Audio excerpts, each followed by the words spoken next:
Alright, I don't really know what I did to deserve this, but we just hit 1.09 thousand subscribers. That's a number. It's more than one, somehow. You all decided I'm worth watching, and that's terrifying. Honestly, I thought the only people who would subscribe to me were bots. My MOM, and that one guy who keeps accidentally hitting the button while trying to scroll past my videos. But apparently, there's a whole 1089 of you out there who decided, yeah, let's see what this guy does next. So thank you. Thank you for clicking. Thank you for subscribing. Thank you for not immediately realizing I'm completely chaotic and probably a bad influence. And thank you for giving me a reason to make more content so I can continue confusing all of you on a daily basis. Here's to 1.09 thousand subs. And hopefully, at some point, a million. But probably not. I need to know who decided the weekend should only be 2 days long. 2. That's not a weekend. That's a coffee break. You spend Saturday pretending you're free, and then Sunday's just a panic attack disguised as a day off. Think about it. 5 days of school or work, and we get 2 days to recover. That's like running a marathon and being handed a sip of water and a pat on the back. By the time you finally start relaxing, it's already Sunday night, and Monday's just standing there in the corner, sharpening a knife. Honestly, weekends should be at least 3 days. Bare minimum. 1 day to rest, 1 day to actually do something, and 1 day to mentally prepare for the nightmare again. Until then, weekends are just a scam. Okay, I've had it. Roblox games have officially lost their minds, because apparently, the only way to play anything nowadays is to whip out your credit card and sell your soul to the developer. You know what I'm talking about, those pay-to-win games, the ones that pretend to be free, but the second you spawn in, boom, there's a giant shiny button in your face that says, buy Ultra Mega Super Deluxe Pack for only 799 Robux. Like bro, calm down. I haven't even learned how to walk in your game yet. And don't get me started on the gameplay. You grind for 3 hours straight to get a rusty stick as a weapon, and then some dude who spent 20 bucks just shows up with a glowing nuclear death sword that one-shots you into another dimension. That's not a game. That's legalized bullying. It's like if Monopoly let you buy Boardwalk for $5 IRL. That's not strategy. That's just straight up robbery. Imagine chess, but your opponent pays 10 Robux to spawn in 3 extra queens. How am I supposed to win that? And the worst part, the people who defend it, they're like, it keeps the game alive. No, it keeps my wallet dead. If I wanted to be broke and miserable, I'd just buy a limited face of the catalog. So yeah, Roblox pay-to-win games, chill. Make your game fun first, then maybe I'll throw some Robux at you. Until then, I'll be in Brookhaven, where the only thing you pay for is pretending to have a mansion you will never own. Anyway, rant over. Subscribe before some kid with a credit card destroys you in every game you— Alright, I need to rant, because every time I join a Roblox game, without fail, there's that one toxic player who acts like they're the main character in an anime. I swear, these people think winning 1 round of Arsenal means they're qualified to talk down to everyone like they're Thanos giving a TED talk. Like bro, calm down. You're not a pro gamer, you're literally camping behind a wall with an auto clicker. You're not good. You're just annoying. And they always type in chat like it's life or death. EZ. Skill issue. Imagine losing. Buddy. Imagine touching grass. Seriously. Some of these kids trash talk harder than an Xbox 360 lobby. But the second they lose, radio silence. You could hear a pin drop. And don't get me started on the excuses. My Wi-Fi lagged. My cat jumped on my keyboard. I wasn't even trying.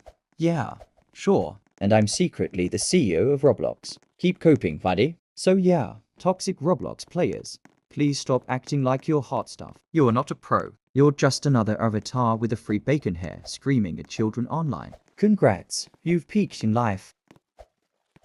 Okay, Roblox, explain to me why it's 2025 and the lag is still this bad. I join a game. I'm hipped, ready to play. And the second I move my character, it's like I just teleported into the Matrix. 1 frame per second. My avatar is breakdancing on the floor like it's possessed. And the chat, completely frozen. I type hi, and by the time it sends, the game's already over. People are roasting me in real time, and my message shows up like 10 minutes late. Thanks Roblox. Very cool. But the worst part, it's random. Sometimes it's smooth. Sometimes my screen turns into a PowerPoint presentation. I could be on a NASA supercomputer and Roblox will still decide to lag harder than my grandma's flip phone. And of course, someone always says, bro, it's your Wi-Fi. No, it's not my Wi-Fi. My Wi-Fi is faster than Sonic on caffeine. Roblox just refuses to function like a normal game. So yeah, shout out to Roblox lag, because nothing's more fun than dying in a game I technically haven't even loaded into yet. Alright, I think we need to talk about the most stressful thing humanity has ever faced, making it to the bathroom in time. Because apparently, the second you get within 5 feet of the door, your body just decides, yep, it's go time. Like bro, I was holding it perfectly fine 2 minutes ago. I was basically a master of self-control. But the moment I see the bathroom, my stomach is like, surprise, emergency mode activated, and suddenly, I'm speedrunning life with no checkpoints. And don't even get me started on trying to unlock the door. That lock has never felt more complicated in my life. My hands are shaking like I'm defusing a bomb in Mission Impossible. If I fail, it's game over. The worst part is, your body always acts like it's already in the bathroom when you're just barely stepping inside. Like chill, give me at least 5 seconds to sit down before you start the fireworks show. So yeah, shout out to my bladder and stomach for having the worst timing possible. Thanks for making every bathroom trip feel like a final boss battle. Alright, explain to me why fast food drive-thrus take 20 years when I'm the only car in line. I pull up, order a simple cheeseburger, and somehow they act like I just asked them to cater a full wedding. And don't even get me started on the order accuracy. I ask for no pickles, and guess what I get? Extra pickles. Like, do you hate me? Did the worker hear my voice and think, yeah, let's ruin this guy's whole day? The worst part is when they tell you to pull forward and wait. Bro, if I wanted to wait, I would've gone inside. Now I'm just sitting in a random parking spot, eating my ketchup packets in despair, while rethinking my life choices. And the fries, they're never fresh when you actually want them. But the one time I say, no salt, please, suddenly they're handing me fries hotter than the sun, burning holes through the back. So yeah, shout out to fast food drive-thrus for turning my 5-minute snack run into a full-blown patience test.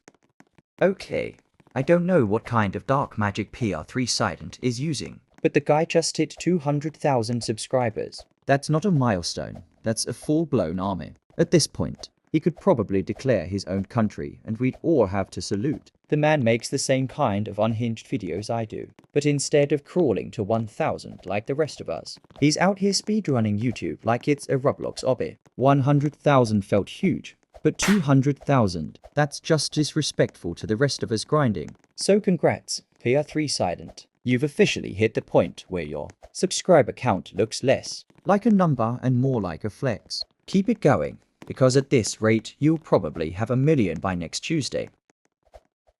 So somehow, we just hit 1.1 thousand subscribers. That's over 1,000 people who willingly clicked a button to keep watching whatever chaos I upload. Honestly, I thought maybe 10 people would ever stick around, and half of those would just be family members feeling sorry for me. But no, apparently there's an actual crowd out there watching. 1.1 thousand doesn't sound like much until you realize that's basically a small army. If we all grouped up in real life, we could overthrow a local Chuck E. Cheese. So thank you to everyone who subbed. You're officially fueling the madness. And now I've got no excuse but to keep making more. Next stop, who knows? But for now, 1.1 thousand feels legendary. Okay, teachers, explain this to me. Why do you guys always pull the whole the bell doesn't dismiss you? I do. Like bro, yes it does. That's literally the bell's entire job. It was built, programmed, and installed just to tell us when to leave. You think I'm gonna sit here longer because you feel like playing Dictator of Room 203? Nah, I am gone the second it rings. And the way they say it too, all dramatic, like they're announcing a plot twist in a movie. The bell doesn't dismiss you. I do. Congratulations. You just wasted 30 seconds of my life, so you can feel powerful. Meanwhile, the hallway is already packed with kids running like it's Black Friday at Walmart, and we're still trapped listening to the teachers. TED talk about respecting authority. Alright, I need to make something very clear. Don't watch my old Roblox videos. I didn't edit them. I barely knew what I was doing. And they just sit there on my channel like fossils from a time when I had no idea how to make content. They're not funny. They're not interesting. It's just me running around Roblox like a lost NPC. Honestly, they should be in a museum labeled "Do Not Touch." So if you're new here and you're thinking about scrolling all the way back to the start, don't save yourself. Stick with the new stuff, because those old Roblox uploads are basically uncut raw footage of me embarrassing myself online. So today at school, there was a fight that felt straight out of a UFC highlight reel. Person 1 versus person 2. And the second it started, the whole hallway turned into an arena. People were surrounding them going and ahhh, like they just paid tickets to be there. Person 2 tried to go for person 1's leg, like he was pulling off some WWE takedown. But person 1 trains jiu-jitsu. That's not a fight. That's target practice. He countered instantly, landed some shots, and person 2 was clearly struggling. There was a little blood, not crazy, but enough to make everyone react like it was the main event. And then, just when it was heating up, a teacher saw it through the window and stormed in to break it up. The crowd scattered, the fight ended, and person 2 basically got saved by the bell. Honestly, it wasn't a fight, it was a whole episode, with commentary, reactions, and a dramatic ending. PETA has to be one of the wildest organizations on the planet. Every time I hear about them, it's never like we saved some animals today. It's always some unhinged PR stunt that makes absolutely no sense. Like instead of just helping animals, they'll go after video games. POK Monday. According to PETA, it's animal abuse. Cooking Mama. Apparently, that was an evil meat industry simulator. Bro, it's a cartoon. I don't think Pikachu is filing lawsuits anytime soon. And don't get me started on their ads. They're not raising awareness. They're making fever dreams. Half the time it looks like they hired a team of sleep-deprived college students and said, make this traumatizing enough to go viral. So yeah, PETA's whole brand isn't really about saving animals at this point. It's about being loud, confusing, and reminding everyone that common sense left the building a long time ago. Don't trust vending machines. They're basically just shiny slot machines disguised as snack dispensers. You put in your money, press the button, and pray it doesn't get stuck halfway down like it's mocking you. And the worst part, when your snack does get stuck, the vending machine just stares at you like, yeah, what are you gonna do about it? You're left shaking a 600-pound box of metal in the hallway like a caveman who lost a fight with gravity. Plus, they charge highway robbery prices. $2 for a bag of chips, that's 80% air. At that point, I'm paying for disappointment. Honestly, vending machines are less about snacks and more about testing your patience and your wallet. So it finally happened. I got my first to hate comments. Yeah, somebody actually took time out of their day to type out how much they don't like me. And honestly, I kind of love it. Because right next to those hate comments are a bunch of good ones. People saying they enjoy the videos. They're laughing. They want more. So really, it just proves the channel's alive. You can't get hate comments unless you're doing something that actually reaches people. At the end of the day, I'll take it. If half the internet wants to roast me and the other half wants to hype me up, that's balance. That's big YouTube energy. So shout out to the hate comments, you're officially free advertising.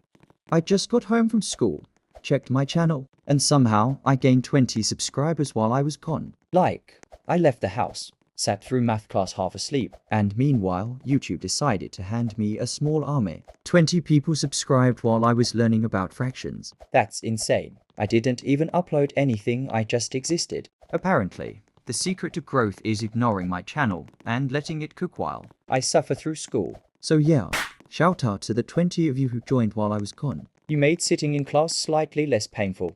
So I'm heading off to school right now, and honestly, I have no clue how many subs I'll have by the time I get back. Could be the same, could be 10 more, could be 0 because everyone collectively decided to unsubscribe out of spite. It's like Shrinker's YouTube channel until I open my phone after class. My sub count is both alive and dead at the same time. I'll either walk out of math class feeling like a celebrity, or like YouTube just body slammed me for fun. So yeah, when I get back, we'll find out if I gained subs, lost subs, or just sat at the exact same number like the algorithm's holding me hostage. So I woke up this morning, checked my channel, and somehow I gained 23 subscribers overnight. I don't know how or why, but apparently I'm either funny now or YouTube accidentally put me on recommended as a joke. 23 might not sound like much, but for me that's insane. That's like filling a whole classroom while I was asleep. Imagine snoring in bed and suddenly a group of strangers decides, yeah, I want to watch this guy yell about Roblox and random nonsense. So shout out to all 23 of you who joined the chaos while I was unconscious. You turned sleeping into the most productive thing I've ever done. I am going to sleep now and I can't stop thinking about how many subscribers I will have when I wake up. Maybe it will be 2,000 or 0, you just never know. After a day like today, I am hopeful because I gained 50 subs today. That's mental, so I'm just going to thank PR3 Silent for being my inspiration and congrats on 200,000. But I'm on cloud 9, and if you guys are going to sleep, good night. I swear pens are the most unreliable invention of all time. You can leave one sitting on your desk for weeks, untouched, perfectly fine. But the second you need it for something important, boom. It's out of ink, dried up, or writing like it's been through a drought. You'll sit there scribbling circles on the corner of the paper like you're trying to summon a demon, just to get the ink flowing again. Half the time it never even works. You just rip holes through the page and get mad at your life choices. And don't get me started on borrowing someone else's pen. For some reason, their pen always works perfectly. It's like pens only break out of spite when they know you're the owner. Honestly, pens aren't writing tools. They're stress test machines, designed to see how long you'll put up with disappointment before stealing a pencil instead. So in Panama, people swear some alien creature came out of a meteorite, and the crazy part is, someone actually released it. Like, we don't even know what it is. And instead of locking it up, they basically said, yeah, go touch grass, little guy. Now everyone's confused because nobody knows where it went or what it even was. And honestly, this is how every sci-fi movie starts. You don't release the alien. That's rule number 1. At this point, I'm just waiting for the headline. Alien spotted at Walmart. Buying hot Cheetos. Humanity is not ready for this thing. I'm heading to school right now, and I have no idea what my sub count will look like when I get back. I'm sitting at 1.1k, but I think there's a chance I might actually hit 1.2k while I'm gone. It's like a mystery loot box. I leave for class, suffer through math, and when I check my phone later, I either get nothing, or 100 new people decided they like me yelling about random stuff. So yeah, when I get back, we'll see if I'm still at 1.1k or if I'm officially a 1.2k enjoyer. I went to school, came back, and boom, we actually hit 1,200 subscribers. That's insane. It feels like every time I blink, more people are showing up to watch me rant about random stuff. 100 people joined in less than a day. That's not just numbers, that's momentum. So shout out to all of you who hopped on board. You turned my school day into the best grind ever.